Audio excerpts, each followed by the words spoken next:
Are you looking for the other half? Are you looking for the one? Well, that should tell you think you're half and you're separated from love. And therefore, it's outside of you, and you have to seek it in another individual person in order to feel full in your individuality. Well, that should tell you there's a contradiction going on. So, the individual ego, the unconscious that created an individual self concept, right? That's why we feel separate from God. That's why we feel separate from love, from creation. Creation made us whole.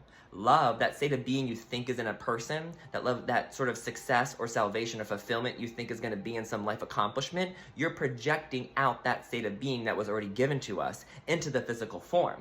And if you project love into the physical form, salvation, fulfillment, happiness into the physical form, well, the physical form can only change. The body dies, everybody else dies, every single physical form here will change, is susceptible to change. So by putting your eternal states of being, of love, joy, and peace into the physical world, you are inevitably always going to experience grief. You're always going to experience the death of that happiness, the death of that feeling of love, because you're outsourcing it.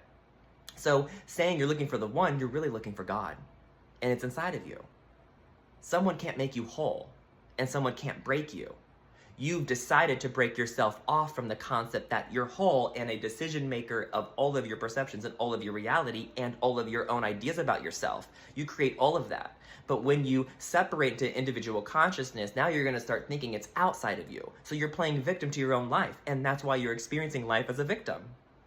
So what we want to do is whenever we catch ourselves, right, projecting out either salvation or happiness, like a cause. So if we're projecting out a cause for our happiness or projecting out a cause for our pain, then we know we are in a separate state of being. So in that moment, with our awareness, our vigilant awareness, we want to forgive to our higher self. God, higher self, Jesus, Holy Spirit, whatever you believe in. Help me see this differently. Because clearly I have chosen to be in a state of separation. So now I'm just going to continue experiencing suffering. How can I find that internal state within me and no longer keep the pattern and the belief that it's outside of me?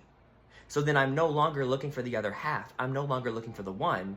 The other half is me. I am full in my half, right? So I'm a full self, and I'm no longer now seeking to be one with someone because I'm one with myself. So now I'm going to attract and be interested in somebody else who's whole and one within themselves. So then we come together and we're not taking each other out of love. We're only staying in it because we learned how to hold it within ourselves. So now I actually have proper union with someone under the guise of love instead of trying to maintain an individual separate self and join with another individual separate self and think that that's how a foolproof way to find love.